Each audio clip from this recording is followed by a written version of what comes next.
National Unity, Mr. Ganesh Maipal, Member of Parliament for the Partnership for National Unity, Ms. Nima Flubeth, Member of Parliament, a Partnership for National Unity, and Dr. Terence Campbell, Member of Parliament for Partnership for National Unity. Today's press statement will be read by the leader.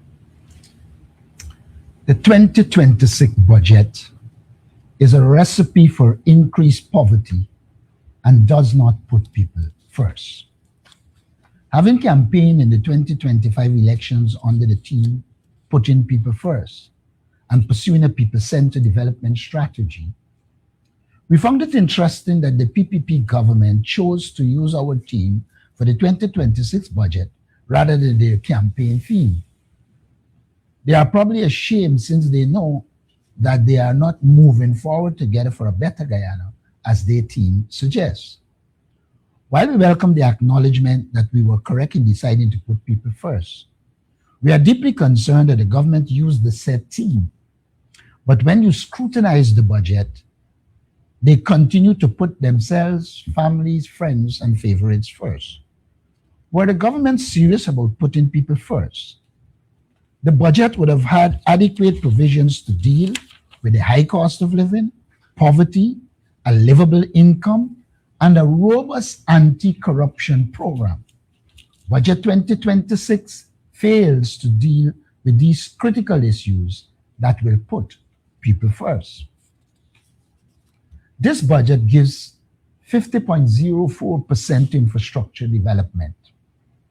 This is the same old focus of the PPP government. While we recognize the need for the development of infrastructure, it cannot be at the expense of the development of the people of Guyana. It is for this reason that the government's claim that it is focusing on human development is spurious. This focus on infrastructure is a clear sign that the aim is to put wealth in the hands of the PPP elite, family, friends, and favorites. It is generally recognized that 30% or more of the monies allocated for infrastructure development ends up in corruption and wastage.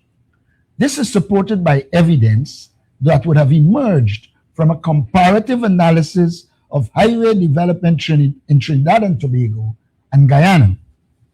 The Ogle to Eccles Bypass Road, which began in 2020 when prices would have been lower, in comparison to the Churchill Roosevelt Highway extension to Manzanilla in Trinidad and Tobago in 2025, cost 43% per kilometer more than the road in Trinidad and Tobago. In the case of Guyana, the cost per kilometer of road is US $17,153,846.15. In the case of Trinidad and Tobago, the road cost per kilometer is US $11,940,298.60.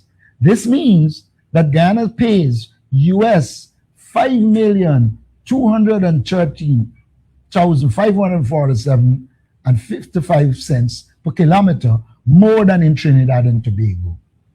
This is unmistakable evidence of incompetence, corruption, and wastage.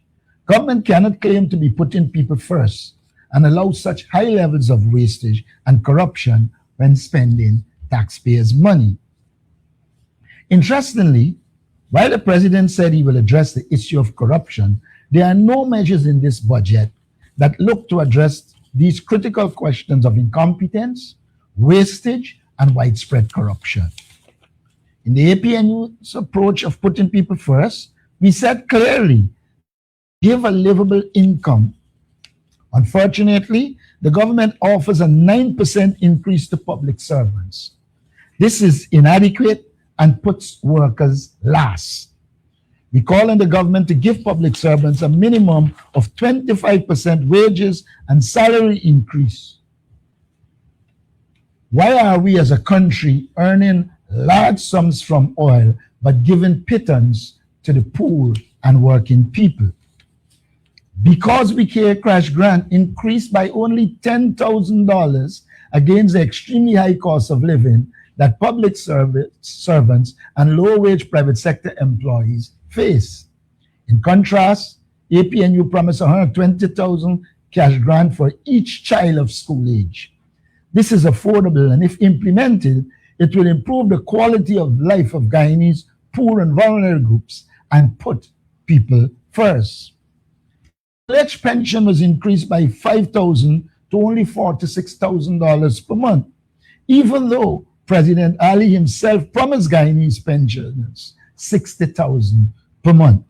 The government should honor the President's promise to the people of Guyana, even though it is less than the 100,000 APNU promise in its manifesto. People on public assistance are easily categorized as vulnerable people. How we treat the most vulnerable among us is a measure of our compassion. Public assistance increased by an unacceptable $3,000 per month to $25,000. APNU promised $44,000 per month. With a high cost of living, this is an extremely small increase. This extremely small increase is a pittance and a clear indication that the PPP is sadly out of touch with the economic realities on the ground, or they just don't care about the people and would not put the people first. Pathway workers will receive $50,000 monthly, only $10,000 more per month, and no hope for a living wage for the abuse they suffer at the hands of PPPC. In our manifesto, APNU promised the same $10,000 increase, but we added other meaningful benefits of skills training and full-time jobs to these pathway workers. APNU is always keen to offer dignity to our citizens, not domination and control.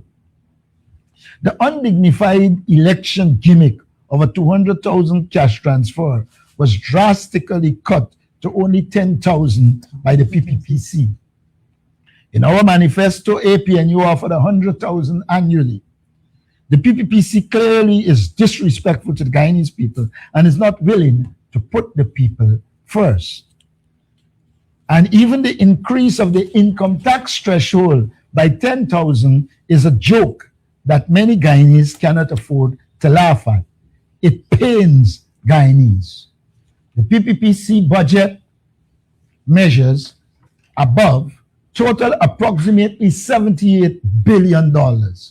When compared to the total budget of $1.558 trillion, they are a stingy 5%.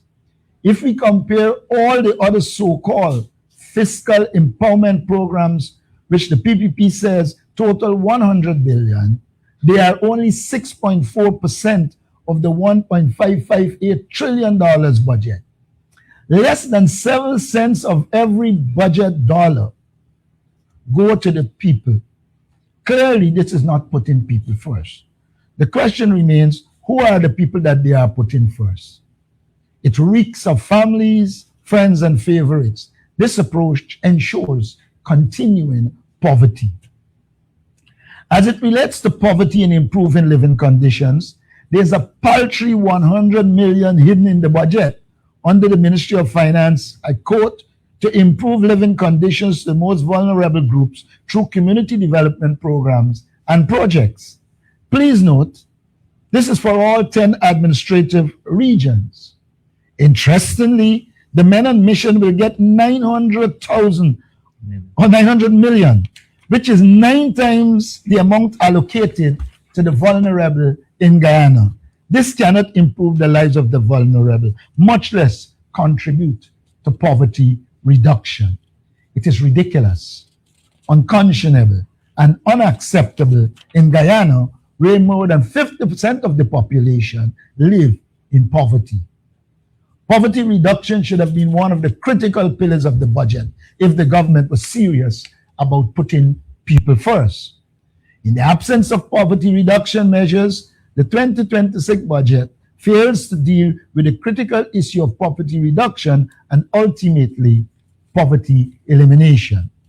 We demand an immediate forensic audit of the allocations for the Men on Mission program, which is coming over as another slush fund for corruption and wastage of taxpayers' money? Is this one of the hiding places for giving more funds to the elite, their families, their friends, and their favorites? The insignificant increases mentioned before must be taken against the backdrop of the high cost of living. Notably absent from this budget are measures to reduce the high cost of living. We argue in putting people first, the budget must seek to reduce poverty. It has little or no measures to do so. Incidentally, putting people first appears only once in the budget, whereas infrastructure is referred to over 30 times. This underscores the government's real priorities, making the rich richer and the poor poorer. Any budget that puts people first would have meaningful measures that benefit and empower people. We hope that the PPPC would continue borrowing or stealing ideas from our manifesto and make adequate provisions, especially in areas such as increased salaries and poverty alleviation. The 1.558 trillion budget is approximately 50.4% or 785 billion invested in infrastructure. However, most of it is for continuation and maintenance of prior projects. We maintain our estimate that no less than $235.5 billion or no less than 30% of the infrastructure budget will be lost to corruption. Interestingly, infrastructure was mentioned more than 30 times while putting people first only once. I repeat that for emphasis. Also, note the projected waste of $235.04 billion is 234 times the 100 billion the PPP has set aside. 2.35 times the 100 billion dollars the PPPC has set aside for its so-called Putting People First program. If corruption and wastage were targeted, the people of Guyana will get far more direct income. Ashni Singh mentioned high cost of living, but did not identify enough people first measures to mitigate it.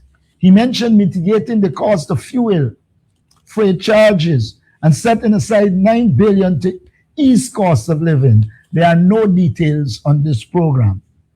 If the cash transfers are $60 billion, but should have been $120 billion, were it not an election gimmick, then the $9 billion figure is $51 billion short of the promise. The PPPC has effectively robbed Guyanese of $51 billion. Agriculture expansion is one of the key sectors that can alleviate the cost of living in Guyana and bring benefits to citizens. We see $113.2 billion or 7% allocated, but question the construct of its use. Agriculture is a main non-oil sector for targeted development and decentralized job creation. APNU believes that any agricultural development plan must be targeted to combat high cost of living within each region, coupled with job creation. There is need for the promotion of sustainable agriculture in every region, thus guaranteeing food availability and food security. Hinterland regions will continue to experience high cost of living like other areas because of the government's unwillingness to promote sustainable agricultural development in every region. These fit into Minister Ashni Singh's utterances years ago that regions 2, 3, 5, and 6 have a comparative advantage in agriculture, and it should be left to those regions to undertake agricultural production. This is false and outdated thinking, and a mechanism to deprive the other regions of becoming agriculturally sustainable and ensure cheap food is available and there is food security.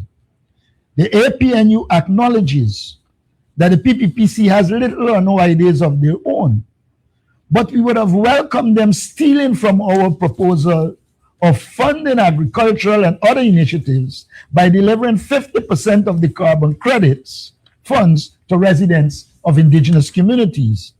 That would have been a clear case of putting people first. While the government is stingy on money for poverty reduction, in 2025, the government budgeted $786 billion for refreshments and meals, but ended up spending $913 million dollars. The PPP elite continues to eat out our resources. Alarmingly, they have budgeted $908 million to eat in 2026 while offering $100 million to improve communities. This budget has a lot of waste spending in it. While the government is talking about digitalizing the system, we see $100 million increase in print and non-print materials. If you are digitalizing, why the need for such a large increase? APNU notes the $5.6 billion increase to $19.8 billion in the local government budget. With the historic underfunding and hindrance by the PPPC opposition, with the historic underfunding and hindrance by the PPPC of opposition-controlled local government administration since 1992, this is an alarming image. APNU is wary that it is sure to peddle more of the same hindrance by this dictatorial, undemocratic government, and the local organs will not be allowed to manage the resources allocated to them. We call on the government to allow local government organs to govern. This 2026 budget puts contracts first for the governing elite, their families, friends, and favorites, not the poor and vulnerable citizens. It consolidates power, centralizes spending, and continues to be a divisive economic model that benefits a few while leaving the majority exposed to rising cost of living and other social problems. APNU call on Guyanese to scrutinize not the slogans, but the numbers, and to demand a change to a development model that places dignity, income security, and opportunity at the center of national policy. This is what putting people first means to Guyanese. Budget 2026 does not put people first. It is the same old playbook of enriching the elite, their families, friends, and favorites through infrastructural projects while resulting in increased poverty amidst the Guyanese people. Thank you. Thank you. At this time, the floor is open for questions, or by the raise of hand.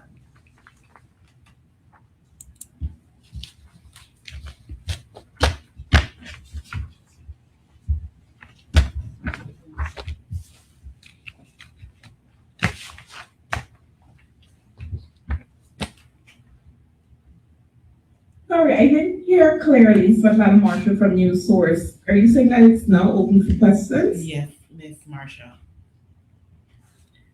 Good day. Mr. Norton, you mentioned that 50.40% of the budget has been allocated to infrastructure development, and you're alleging that a lot of this money would help, in a sense, to fuel corruption. You also spoke about the need for anti-corruption measures. Aside from increasing the salaries, you propose a 25% wage increase. What measures do you think ought to be in place to, even as the government rolls out these infrastructure projects, should be in place to cut, to reduce corruption in the country, whether it's in infrastructure sector, or corruption across the board? How should government go about tackling corruption? That's one.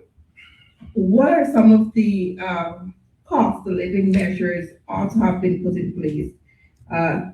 Aside from increasing salaries, what could be done to really bring down the cost of living, the cost of food? Those two for now. Okay, on the last one, I can say to you, if you go to my last two budget presentations, I've outlined a number of measures to reduce, so to improve the quality of life of the people. Almost immediately, you can see if more resources were put into cash transfer, that will contribute. If more in terms of resources were given to children, we also recommended in one of our presentations that the government needs to establish a school transportation system that allows children to go to school free of cost. It will immediately remove the cost to parents and it will impact in a positive way. We also said that you can help with the cost of living. I'm talking about direct help by providing the children with 2 square meals, 2 hot meals, which would mean Monday to Friday, children will not have to get money or food or whatever for school. And that will impact in a direct way. We also said that we would have raised the minimum wage much higher so that it would have directly impact people and it would have mean they will have more resources to purchase the things they need to purchase and therefore impact the cost of living. Of course, that had to go with our proposal for sustainable agriculture in the regions so that the foods are produced there, the quantities are increased and therefore contributing to bringing down the price. Now, as it relates to reducing corruption, there are many measures that can be taken to reduce corruption. First, ensure that the procurement commission operates in keeping with the law.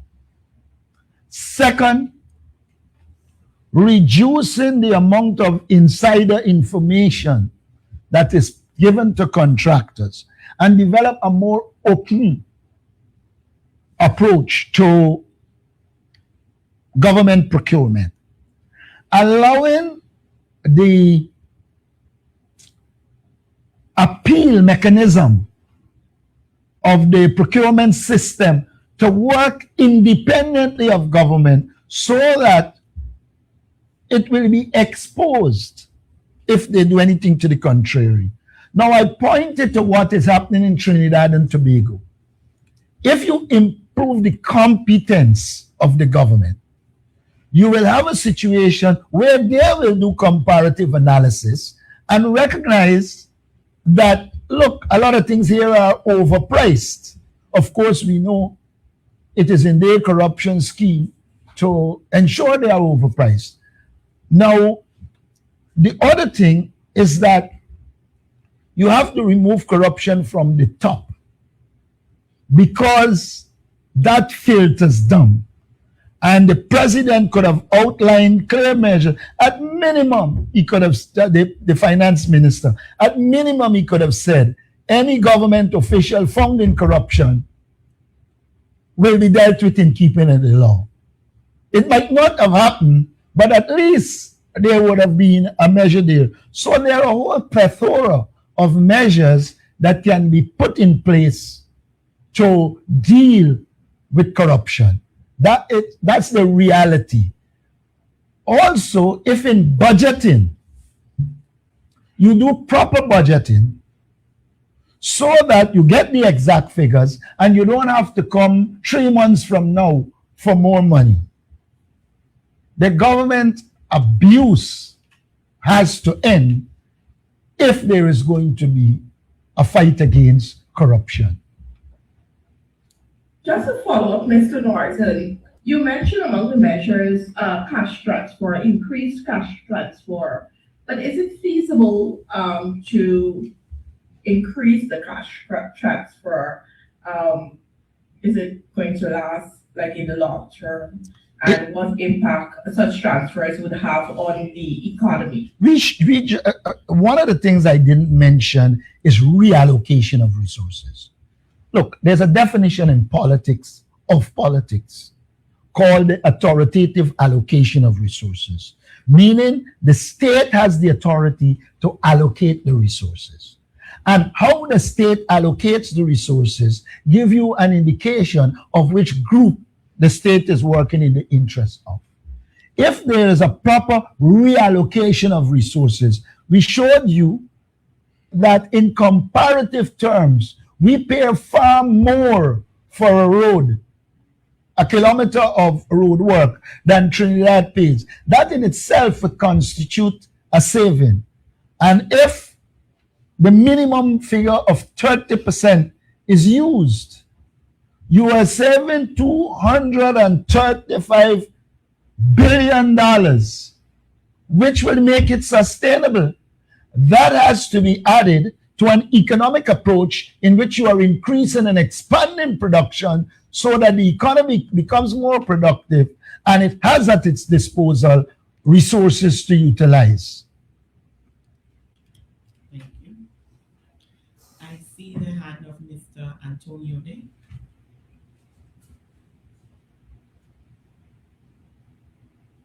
Good morning, everyone. Mr. Norton or anyone who's capable to answer Antonio News question outside the press up. Can the party say what is the position with GECOM's commissioners? Because there seems to be a conundrum because recently, relying on a report by news source, it was reported that the services of the commissioners were reportedly terminated with the aim of the GECOM chair to decommission the current commission. Could you say what is the party's position? Because yesterday I saw that the chairperson said that she now admits that she has no authority to remove the individuals. If you go back, I thought you were finished. And secondly, what is your party's position on the collective labor agreement between Aurora Gold Mines and NACI in wake of the circumstances? All right. Now let me answer the first one last. I didn't look at the collective agreement. I don't know if any on the panel did. So I don't want to venture into an area that I didn't. Now, as it relates to GECOM, when the chairman of the commission spoke the first time, I said at our press conference that she has no authority, that it's a permanent commission, and that unless there's a change in the law, not one of the commissioners could be removed. Look, Guyana arrived at a permanent commission after years of wrangling. I recall the PNC was one at the time pointing out the dangers of a permanent commission while acknowledging the positives. And so you have a change in the dynamics, but the law hasn't changed. And insofar as the law hasn't changed, then there is nothing that the chairman could have done. I thought as an opposition party, what Win would have done was to engage us in consultation so that we could deal with the issue and point out to him and his team that it is the law. I think it doesn't look well if you as an opposition run to GECOM for GECOM to tell you we can't do anything. It shows you are not doing your homework. You might be obsessed with getting rid of those who were appointed before, but you need to do your homework so that you can deal with the issue properly. The reality is it's a permanent commission, and unless there's a change of law, those commissioners will remain there. And I just want to add to that answer and say that Vincent Alexander was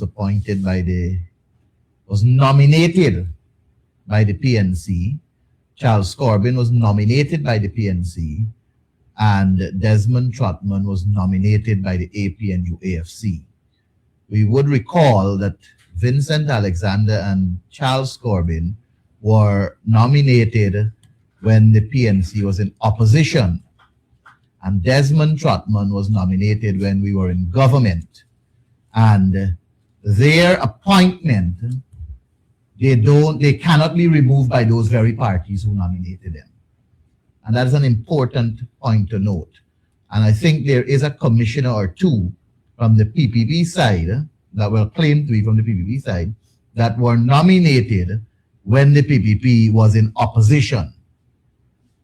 The point I'm making is that when these nominations are made and they're appointed, they serve at the behest of the people of Guyana, really, not necessarily to a political party.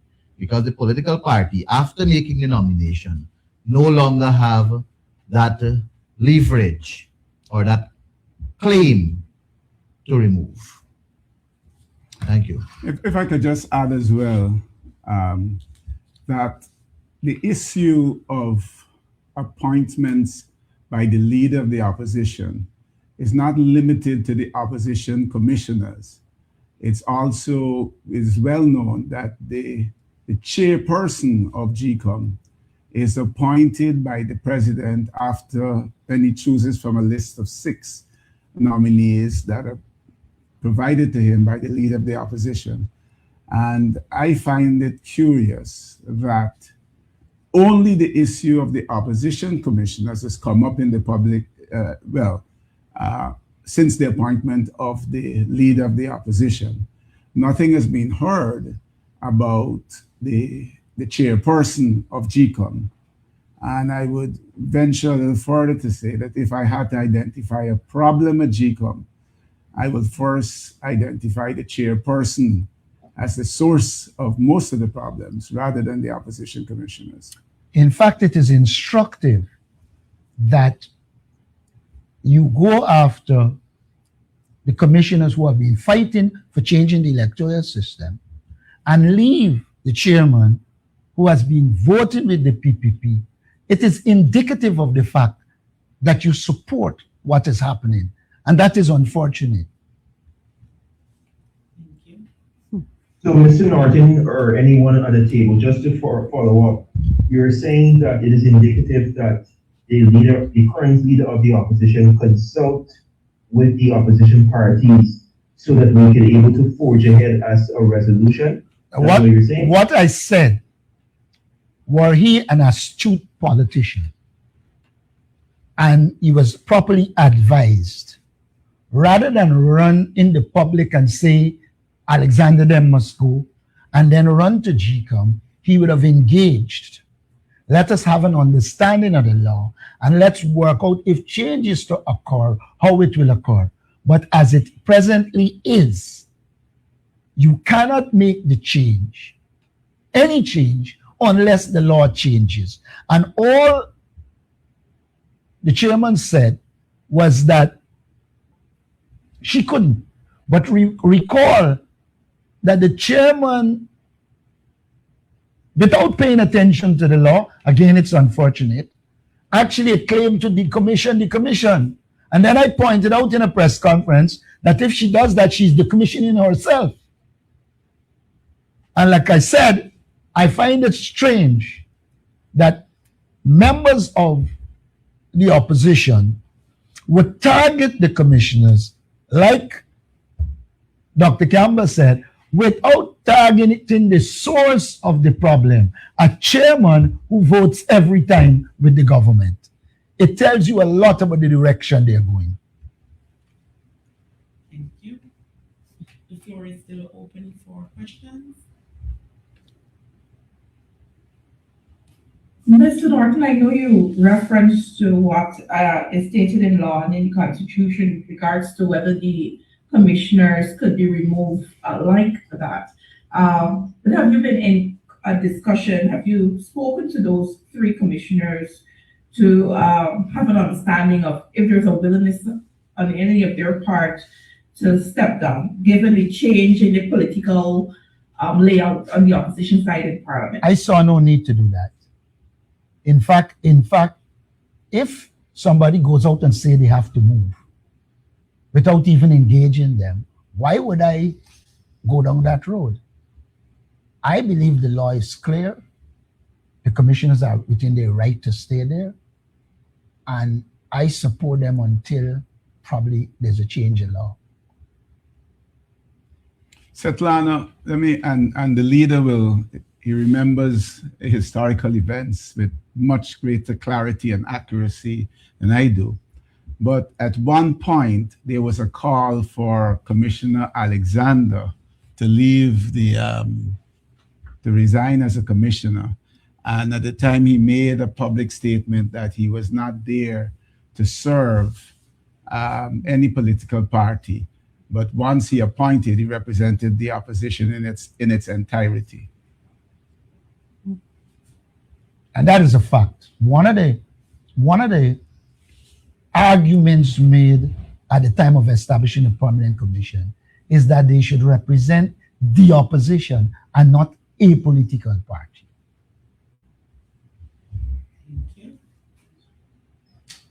The floor is still open for about two more questions.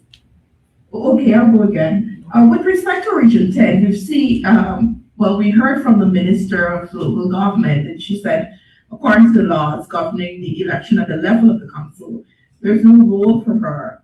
She cannot intervene in the election of the chairman or vice chairman. And we've seen also the lack or refusal of the clerk of council to reconvene a meeting. Could you say what has been done from the level of the Partnership for National Unity to maybe have this issue resolved? We saw that WIN and its supporters have been protesting, I think, for the past 2 days. What has been done by APNU? APNU did what it had to do, declare that it is disposed to contest in the election whenever it is called.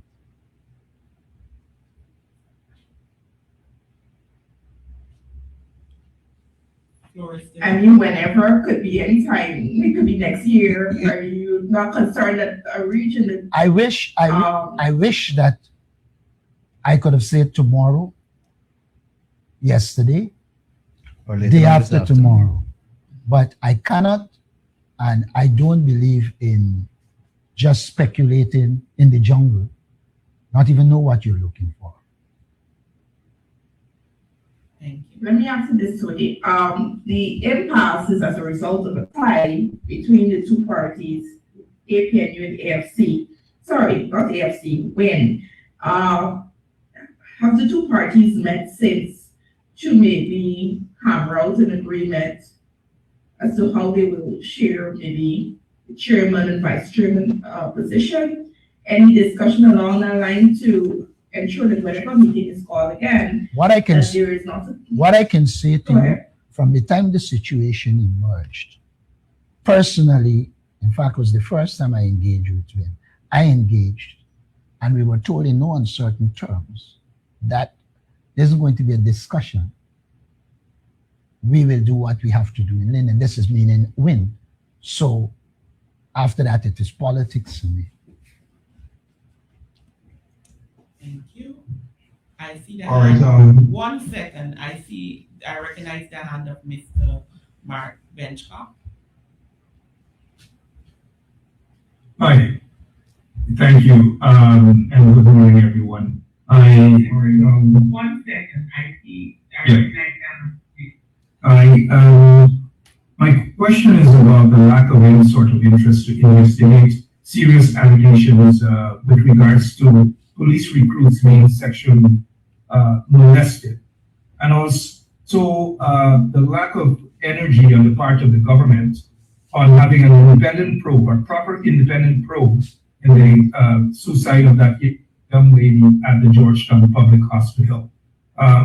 My final question is directed to Dr. Campbell, as it pertains to, I know Mr. Aubrey Norton addressed it, but I'd like to hear Dr. Campbell's position on the weakness and the fakeness, so to speak, of this so-called $1.5 trillion budget that offers nothing for the ordinary people, but just hand out a little crumbs, increase of pensions and so forth, and billions of dollars being pumped into GECOM. Thank you. As it relates to the sexual molestation and the independent probe into the suicide at GPHC, I don't think you can expect one. When a government is engaged in the level of corruption it is engaged in, it is very difficult for such a government to investigate any crime. It would open the flood doors for the investigation into what Sue said. It would open the floodgates into the investigation in the death of paper shards. But the government cannot afford that type of investigation because in some regard it is complicit. And so I don't anticipate there is going to be any investigation. I've said before, these things will build up and the time will come when the people of Guyana will act. What we have to do is work to ensure that the people of Guyana act on these things because it's the only way you're going to get any change. You know, Mark, before Sure. Dr. Campbell go to the other question, this particular issue regarding police recruits being allegedly sexually molested, it's a sensitive matter also, and it requires, of course, the persons making the allegations to come forward and provide the necessary information to substantiate the claim. I can tell you that we support an investigation. We support the need for an independent investigation, and we are well aware as to police brutality at the level of the training school. And we also are aware that the powers that be in the police force sometimes try their best to hide down and try to cover for senior officers, which is not what's supposed to happen. And it's a very serious matter. We have been paying attention to what is being released, especially from Big Smith Newswatch, who seems to have close connections and ties to the Guyana Police Force in terms of releasing these information, and we welcome it. And we do support the need for the investigation, but the support that the complainants, the support that the young ladies will need is something that also has to be looked at, and we cannot rule out that they may very well be under pressure too. It will call for real strength from them to maintain their stance, maintain their position, and get the protection from the state. I trust the Ministry of Human Services and Social Security will also play a role in providing the kind of counseling, guidance, and intervention that is necessary to address what seems to be a scorn right now at the Guyana Police Force. Also with the divisions at the top of the Guyana Police Force, it's going to be very difficult for the police. That's why it has to be an independent investigation. Because from the information I'm having, you have a commissioner who's supposed to be running the police force, but other people running it, taking instructions from others. And so you don't have a proper centralized command that can deal with those issues. What happens if the persons that are accused are in good stead with the political elite? Then right away, nobody budging. And mind you, when you have a situation like you have in the Guyana Police Force, where people are being sanctioned, visa being revoked, etc., you know you have a leadership that has difficulties and will not be able to stand together to deal with such infractions. Thank you for the question, Mark. And let me just add a little bit to what the leader and Honorable Ganesh Maipal have said. I think that and I'll be very clear, I believe the allegations were against the head of SOKU. And this is not a gentleman against whom allegations, new to allegations of improper conduct. I myself suffered surveillance at the hands of SOKU in or around February last year. Mr. Kayan Bash is such a powerful person in the police force. I think that with the allegations against him, he should step aside to facilitate an independent investigation. And if he doesn't voluntarily step aside, he should be asked to step aside. Decency, civility, and good governance in this country requires this. In addition, to the call for an independent investigation, I think it should be led by competent investigators who are brought in from some acceptable external agency. Moving to your question about the budget, my sense is that with the budget, normally you start with a goal. What is the goal that you want to achieve? The goal at the start of this budget was infrastructure. My sense is that the minister and the president and the vice president sat in a room and they listed first all of the infrastructure projects.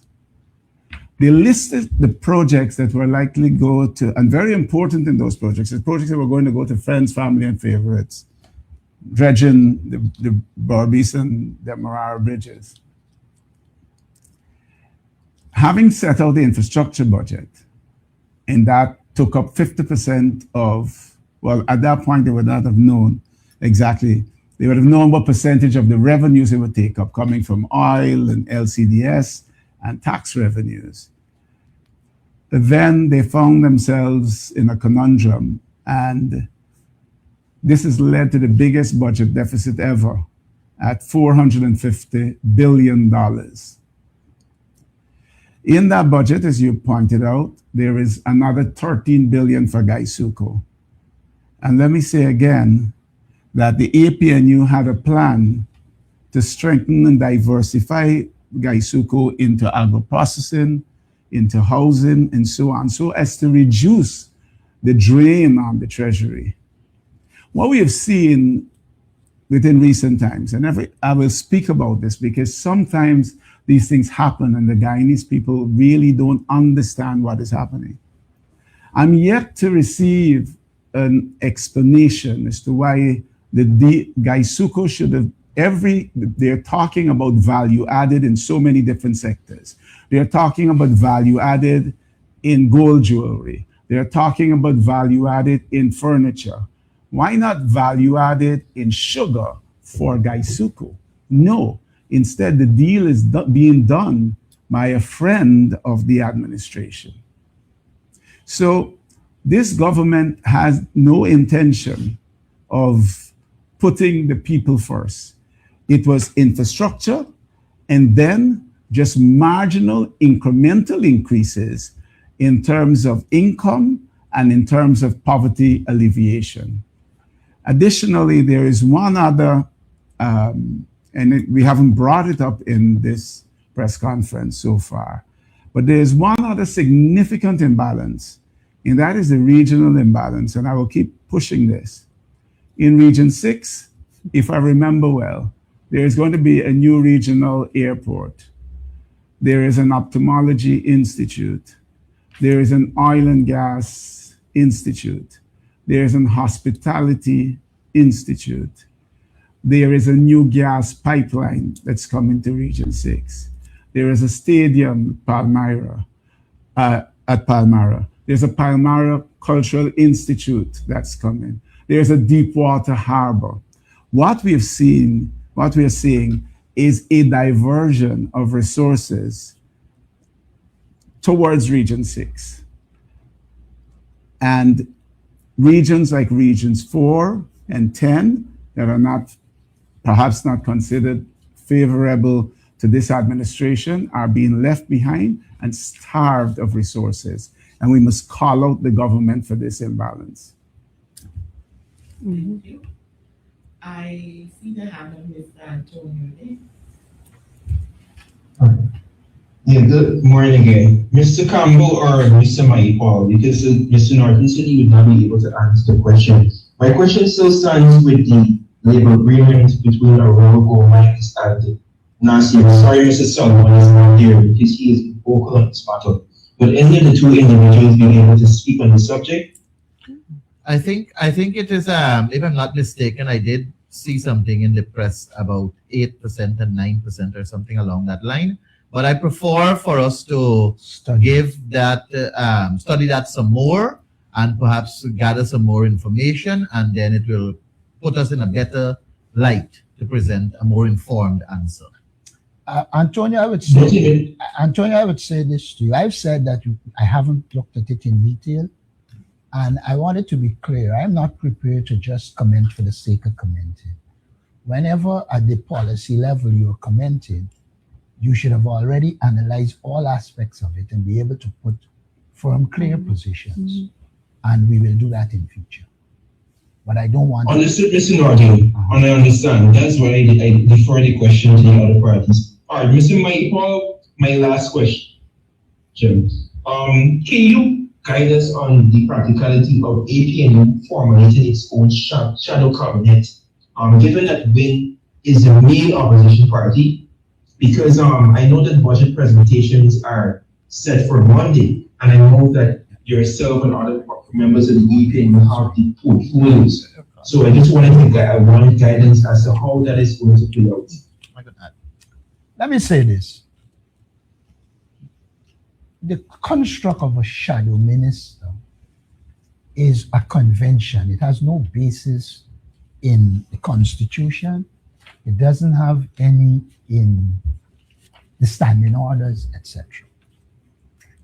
While we are disposed to negotiating and talking, we have to represent the people who would have elected us. They didn't elect us to talk just to one issue or two issues. They elect us to talk to all the issues that are affecting them. And we took a decision that we will identify shadows to do that. Now, the major reason is representation. That doesn't prevent any other speaker or any other member of parliament on the other side from doing the same and representing. We have 12 people that will speak in parliament. They have to speak to the budget. And the budget covers all sectors, and we're compelled to address all sectors. So I'm happy that the leader provided that guiding principle so that we can understand what has happened there. There are 12 members of parliament for the APNU, and APNU will be speaking on the entire budget, which captures all 20 ministries.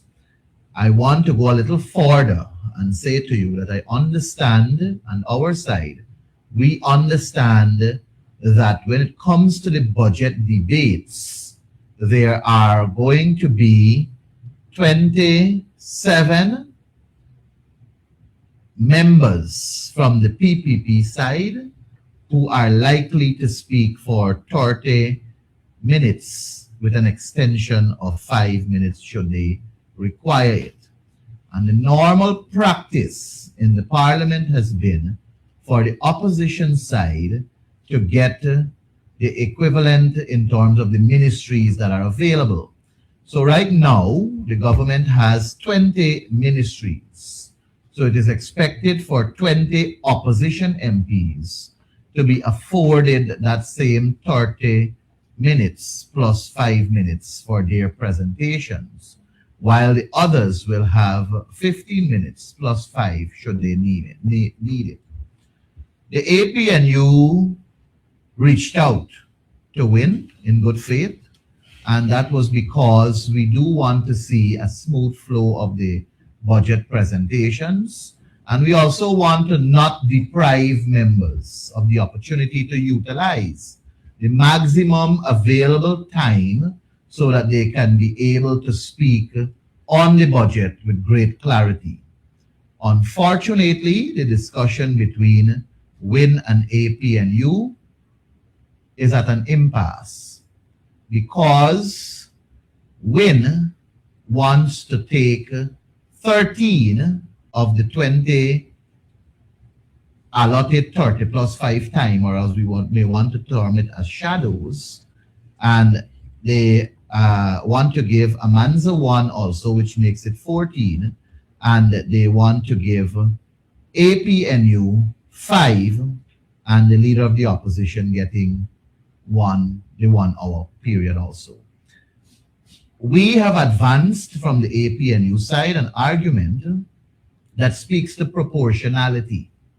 We believe that we are in the National Assembly on proportionality. Proportionality has given the People's Progressive Party 36 seats. It has given WIN 16 seats. It has given APNU 12 seats and FGM 1 seat. Proportionality, therefore, and I should go forward and say proportionality is also the basis on which we will be sitting on the various committees of the National Assembly. And proportionality gives, in a 10-member committee, as we know, the PPP 6 members, the APNU 2 members, and the WIN party 2 members in a 10-member committee. In a 9-member committee, the PPP will get 5, the APNU will get 2, and the WIN will get 2. So proportionality decided on all of that. And we on the APNU side believe that proportionality should also decide on the speaking time for the members. Proportionality, therefore, will dictate that WIN gets 11 members from their 16 to speak for 30 minutes plus 5. It will give them 4 members to speak for 15 minutes plus 5, and the leader of the opposition gets an hour to speak. Proportionality will also dictate that the APNU gets 8 members to speak for 30 minutes plus 5, and 4 members to speak 15 minutes plus 5.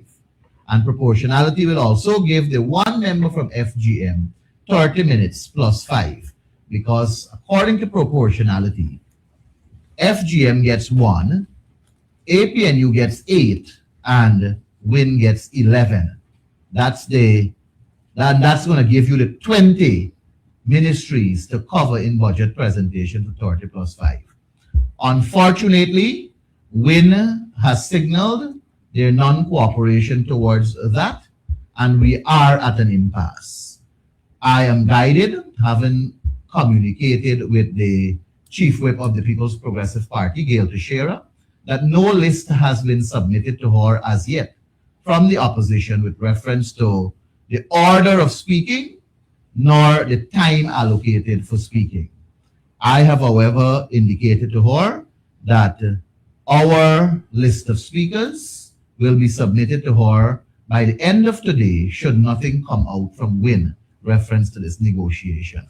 But we cannot want to have a unified opposition and cooperation through bullyism. Proportionality is what has us in Parliament, and that is what we should operate on as the principle for us to be equally represented or equitably represented in the National Assembly. I trust that answers your question in detail. Ganesh, if I could just add one thing there, that the initial proposal contained an error of either 19 ministries or a misunderstanding of the role of the leader of the opposition, that he did not count as a shadow minister. When we were given 5, WIN 13, and Amanza 1 for 19, the assumption apparently on WIN's side was that the leader of the opposition was counting in that shadow ministry. I have one final question coming from Mr. Mark Benchcock, who is off of the network at the moment, but I will read the question. Why is the PPP government neglecting to do the Linden to Kokwani road is the question.